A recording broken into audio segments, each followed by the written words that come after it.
सो hi guys, good afternoon everyone. मेरा नाम विश्वजीत है और आप देख रहे हैं विश्वजीत के प्रवचन, और इस प्रवचन माला में आप सभी लोगों का बहुत बहुत स्वागत है।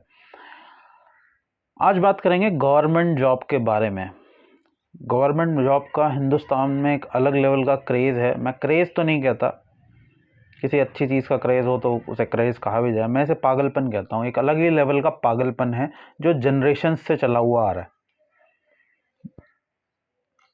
कोई छोटे मोटे टाइम से नहीं, बहुत लंबे टाइम से ये पागलपन चला हुआ आ रहा है। तो आज इसको डिस्कस करेंगे कि हिंदुस्तान का जो युवा आदमी है उसके साथ इतनी क्या दिक्कत है कि वो गवर्नमेंट जॉब के लिए इतना पागल क्यों है। ख़ास तौर पे यूपी में, बिहार में और हरियाणा में अलग ही लेवल का, एमपी में वो अपना दिमाग चलाने को राज़ी नहीं है। उनको लगता है कि गवर्नमेंट को ही उन्हें जॉब देनी पड़ेगी। और मैं किसी भी, ये मैं पहले ही डिक्लेयर करता हूँ कि मैं किसी भी पॉलिटिकल पार्टी का फ़ैन नहीं हूँ। तो यहाँ पर सिर्फ मैं अपने पर्सनल व्यूज़ रख रहा हूँ।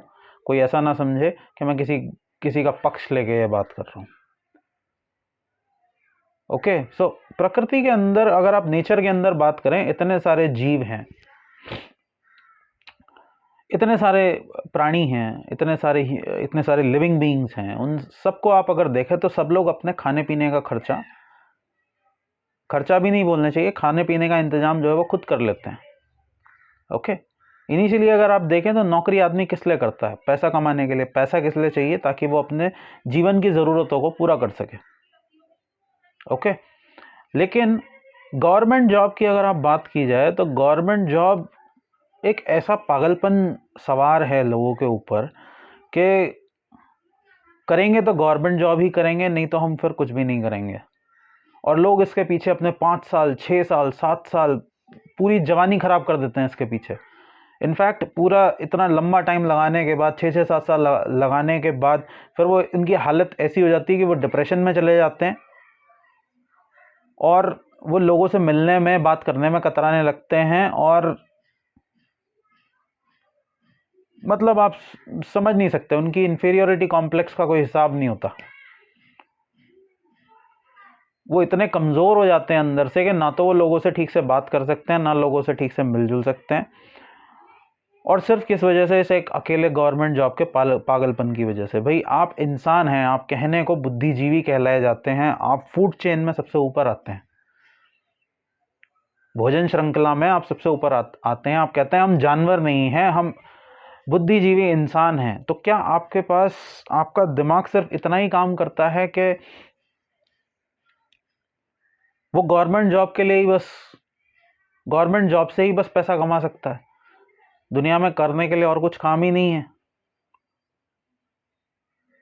क्या दुनिया में पैसा कमाने का सिर्फ एक ही तरीका है? बट पहले आ जाते हैं इस पॉइंट के ऊपर, पहले हम बात कर लेते हैं कि ऐसा क्या पागलपन है कि गवर्नमेंट जॉब के लिए सारा यूथ पागल रहता है।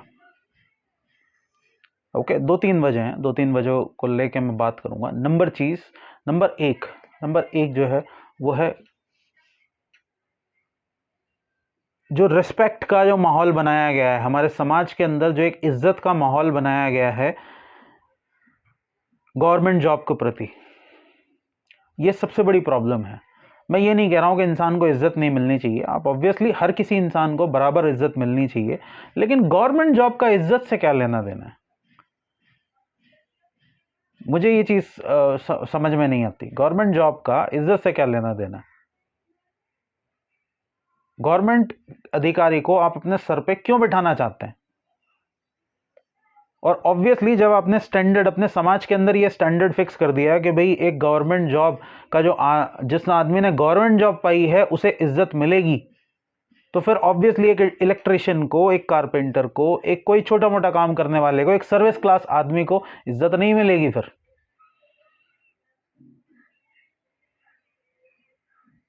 आपने इज्जत का क्राइटेरिया, अपनी अपनी सोसाइटी के अंदर आपने इज्जत का क्राइटेरिया फिक्स कर दिया है।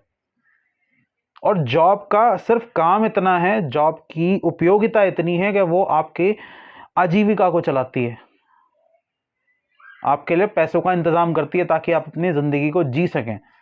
उसे अगर आप इज्जत के साथ जोड़ देंगे तो आपके सोसाइटी का स्ट्रक्चर बिगड़ना तय है। इतने सारे, इतनी बड़ा हिंदुस्तान का जो युवा वर्ग बोला जाता है, सबसे यंग जनरेशन बोली जाती है, और इतनी बड़ी यंग जनरेशन जो है वो सिर्फ पूरी तरीके से एक गवर्नमेंट के ऊपर डिपेंडेंट है कि वो हमें नौकरी देगी तो हम नौकरी करेंगे। एक यंग माइंड, जवानी का दिमाग जो होता है वो एक एनर्जेटिक माइंड होता है, उसके पास सब कुछ ट्राई करने की ताकत होती है, सब कुछ एक्सपेरिमेंट करने की उसके पास एनर्जी होती है, लेकिन बजाय उस एनर्जी को यूज़ करके आप कोई बिजनेस अपॉर्चुनिटी क्रिएट करें, कोई अपना छोटा मोटा बिजनेस खोलें, अपने लिए आजीविका का इंतज़ाम करें, आप लगे हैं अपने पूरी जवानी आप ख़राब कर देते हैं किसके अंदर, सिर्फ गवर्नमेंट जॉब की प्रिपरेशन में, और फिर आपके पास कुछ नहीं बचता सारी ज़िंदगी पछताने के। बाकी की ज़िंदगी आप गवर्नमेंट को गाली देते हुए निकालते हैं कि भाई गवर्नमेंट ने हमारे लिए कोई इंतज़ाम नहीं किया। बट इसमें आप लोगों को ये समझना पड़ेगा कि जिस देश की पॉपुलेशन 1.3 बिलियन हो, इतने सारे लोग जिस देश के अंदर रहते हो, वहां पर सबको गवर्नमेंट जॉब नहीं मिल सकती, गवर्नमेंट सबको एम्प्लॉयमेंट नहीं दे सकती, आपको अपने एम्प्लॉयमेंट का जुगाड़ खुद करना पड़ेगा। और अगर आप कहें कि चल ठीक है नेताओं को ब्यूरोक्रेट्स की ज़रूरत तो होती है ना, तो भाई कितने हम जिस कंट्री के अंदर रहते हैं, अगर आप आईएएस पीसीएस की बात करें तो समवट 10 लाख के अराउंड, शायद 10,000 पोस्ट होंगी आईएएस पीसीएस के लिए, लेकिन 10 लाख लोग फॉर्म भरते हैं। आप 10 लाख लोगों को आईएएस पीसीएस बना देंगे? हर गली नुक्कड़ पे फिर आईएएस मिलेगा, फिर आईएएस की वैल्यू क्या रह जाएगी? आप खुद ही बता दीजिए। आईएएस पीसीएस होने की वैल्यू क्या है अगर हर मोहल्ले के अंदर 4 आईएएस बैठे हुए हैं? तो फिर वही हाल होगा जो आपकी इंजीनियरिंग का हुआ है। आपने इतने सस्ते छोटे मशरूम की तरह इंजीनियरिंग कॉलेजेस उगा दिए, और अब इंजीनियरों की हालत देख लो इस देश के अंदर। ठीक से जॉब ढूंढना मुश्किल हो गया उनके लिए, क्योंकि सबने शौक में आ गए कि भाई पैसा मिलेगा, ठीक है, इज्जत मिलेगी। एक टाइम पे इंजीनियर भी लोग क्यों बनना चाहते थे? क्योंकि इस देश के अंदर एक टाइम पे इंजीनियर की इज्जत हुआ करती थी। तो चलो सब माँ बाप ने शुरू कर दिया, ठीक है अपने बच्चों को इंजीनियर बनाते हैं। हर जगह आपने इंजीनियर उगा दिए मशरूम की तरह, अब इंजीनियरिंग की कोई वैल्यू नहीं है। यही चीज चाहते हो? यही चीज अगर आप यही चीज गवर्नमेंट जॉब के साथ करोगे तो यही चीज गवर्नमेंट जॉब के साथ भी होगी। भाई ब्यूरोक्रेट्स की ठीक है जरूरत होती है, लेकिन ब्यूरोक्रेट्स को हायर करने की एक लिमिट भी तो होती है ना बाबा। एक लिमिट के अंदर ही तो आप ब्यूरोक्रेट्स को हायर कर देते हो, और गवर्नमेंट को और बहुत सारी चीजें, अपने खर्चे वगैरह सब कुछ मैनेज करना होता है। आप तो नौकरी के बाद खड़े हो जाओगे, लाओ दे दो सैलरी। अब गवर्नमेंट के पास इतने पैसे हैं कि आपको सैलरी दे सके? पहली प्रॉब्लम तो है ये इज्जत वाली। दूसरी चीज है job safety. Are you kidding me यार? क्या बोलते हैं, जॉब सेफ्टी की तुमको जरूरत क्या है? एक काम तुम करो, अगर तुमको नहीं पसंद आता तुम दूसरा काम कर लो। जॉब सेफ्टी का क्या मतलब होता है? जॉब सेफ्टी का पहला मतलब ही ये है कि आप एकदम डरे हुए इंसान हो, आपके अंदर काम करने की बुद्धि नहीं है। जॉब सेफ्टी का मतलब एक तो बुद्धि नहीं है, दूसरा जॉब सेफ्टी का मतलब ये है कि आप काम करना चाहते नहीं हो। कोई ऐसी नौकरी मिल जाए जिसके अंदर बैठे बैठाए तनख्वाह मिल जाए, कोई नौकरी से निकाले ना, कहीं जवाबदेही ना हो, और आराम से आपके पास महीने की तनख्वाह आती रहे, आपका काम चलता रहे बस। तो अगर आपके पास ऐसे ब्यूरोक्रेट्स हैं तो फिर इन लोगों का होना ना होना तो एक बराबर है। इन्हें किस गिनती में आप काउंट करोगे? ये तो किसी गिनती में आते भी नहीं फिर, जब ये काम ही नहीं करेंगे। और तीसरा सबसे इंपॉर्टेंट कारण जो है वो है ऊपर की कमाई। ये इतना ब्रूटल फैक्ट है कि इसे कोई मना कर ही नहीं सकता।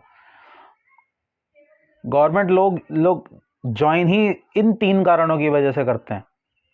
खासतौर पे अगर आप किसी एडमिनिस्ट्रेटिव डिपार्टमेंट में जा रहे हैं, किसी जुडिशरी डिपार्टमेंट में जा रहे हैं, तो भाई, या पुलिस डिपार्टमेंट में जा रहे हैं, तो अच्छा माल आपको ऊपर का माल कमाने के लिए मिलेगा। अब उसमें भी कोई कमा पाता है, कोई नहीं कमा पाता, क्योंकि ऊपर का माल कमाने में भी बुद्धि लगती है। किसी के अंदर इतनी बुद्धि होती है, किसी के अंदर नहीं होती। कुछ लोग फंस भी जाते हैं कभी कभी। ओके, तो बेसिकली आप जब ये 3 प्लेटफॉर्म आपने रख दिए, ये 3 स्टैंडर्ड्स आपने रख दिए कि भाई पहली चीज़ तो आपको इज्जत मिलेगी, दूसरी चीज़ आपको जॉब की सेफ्टी है, तीसरी चीज़ ऊपरी कमाई आपको करने के लिए मिलेगी। तो आपने तो भाई यंग जनरेशन को पूरा बर्बाद कर दिया ना, पूरा लालच भर दिया उसके अंदर। अब ये जनरेशन कहाँ कुछ क्रिएटिव करने के लायक रही है, कहाँ अपना दिमाग चलाने के लिए लायक रही। ये आधी जिंदगी तो गुजार देगी बस क्वांट और एप्टीट्यूड के क्वेश्चन पेपर सॉल्व करते करते। कहाँ से इसके अंदर बुद्धि डेवलप होगी कि ये कुछ कर पाए, देश के लिए कुछ कर पाए, समाज के लिए कुछ कर पाए। ये उसी ढर्रे पे चलेंगे जिस ढर्रे पे इनके माँ बाप चल रहे थे, वैसे ही डरते डरते जिंदगी जिएंगे जैसे इनके माँ बाप ने डरते डरते जिंदगी जी थी।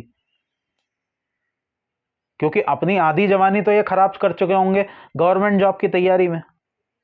मैं पता नहीं कितने ऐसे लोगों को जानता हूं जिन्होंने 4-4, 5-5 साल लगाए हैं गवर्नमेंट जॉब की तैयारी में, IAS PCS की तैयारी में, और फिर उनका कुछ भी नहीं हुआ। एंड देन वही लोग जो उनको पहले बूस्ट करते थे, तारीफें करते थे कि भाई वाह लड़का IAS की तैयारी कर रहा है, आज वही उनको गालियां भी देते हैं कि बड़े चले थे IAS बनने, PCS बनने, क्या हुआ बेटा, निकल गई हवा। तो फिर इंफीरियोरिटी कॉम्प्लेक्स क्यों नहीं पकड़ेगा भाई। और जोश जोश में आके जो यंग लोग हैं वो चले भी जाते हैं ये सब तैयारी करने के लिए, क्योंकि वो उस टाइम पे चेक भी नहीं करते कि भाई उन्हें एक्चुअल में IAS बनना है। एक्चुअल में IAS बनने में, PCS बनने में मुझे इस चीज़ से कोई प्रॉब्लम नहीं है। अगर आप IAS बनना चाहते हैं बनिए, आप PCS बनना चाहते हैं बनिए, गवर्नमेंट में जॉब करना चाहते हैं करिए, लेकिन आपके पास कोई मोटिव भी है या बस आप इसलिए चले जा रहे हैं क्योंकि आपके समाज के अंदर एक गवर्नमेंट जॉब वाले आदमी को इज्जत बहुत मिलती है, ऊपर की कमाई बड़ी अच्छी होती है, बड़ी स्टेबल जॉब होती है। क्योंकि ये तीनों ही रीज़न बहुत बकवास रीज़न है, और इन तीनों रीजनों ने आपके देश के आम नागरिकों का बहुत जीना हराम किया है। भाई जो गवर्नमेंट जॉब नहीं ले पाएगा उसे तो फिर भाई लोग क्या बोलते हैं, इज्जत की नज़रों से कम नहीं देखने वाले हैं, उसे तो इन्फीरियोरिटी कॉम्प्लेक्स पकड़ेगा ही पकड़ेगा। ओके। और इनफैक्ट यूपी बिहार के अंदर तो रेट लिस्ट भी हुआ करती थी, अभी पता नहीं होती है नहीं होती है, बट काफ़ी टाइम पहले मैंने सुना था कि ये दहेज की एक रेट लिस्ट हुआ करती थी। अगर आप इंजीनियर हैं तो आपको इतना दहेज मिलेगा, आप IAS अधिकारी हैं तो आपको इतना दहेज मिलेगा, आप चपरासी हैं तो इतना दहेज, आप और किसी लेवल के अधिकारी हैं तो उसको इतना दहेज मिलेगा। तो बेसिकली आप अपने स्टैंडर्ड का, आप अपनी पोजीशन का गलत इस्तेमाल कर रहे हैं लोगों को एक्सप्लॉइट करने के लिए। इसका सीधा सा मतलब यही मिलता है कि आपने IAS अधिकारी अगर आप बने तो इसलिए नहीं बने कि आपको IAS अधिकारी बनना था। IAS अधिकारी आप बने तो इसलिए बने क्योंकि आपको ज़्यादा दहेज मिल सके, आपको समाज में इज्जत मिल सके, आपको ऊपर की कमाई हो सके। The fact is this. Otherwise ज़्यादा लोगों को इस चीज़ से कोई लेना देना भी नहीं है कि भाई आपका जो जुडिशियल सिस्टम है वो ठीक से काम करता है या फिर नहीं करता। बट पहले आपको अपनी ज़रूरत पूरी करनी है, पहले आपको अपनी ज़रूरत पूरी करनी है। तो खैर आप लोगों का क्या सोचना है कमेंट सेक्शन में लिख के बताना। मैंने अपने व्यूज़ आप लोगों के सामने रख दिए हैं, आप लोगों का क्या मानना है वो भी कमेंट सेक्शन में लिख के बताना। मैं चलता हूँ, मैं मिलूँगा आप लोगों से अगले वीडियो में। Thank you so much for watching and I will see you next time. Bye bye.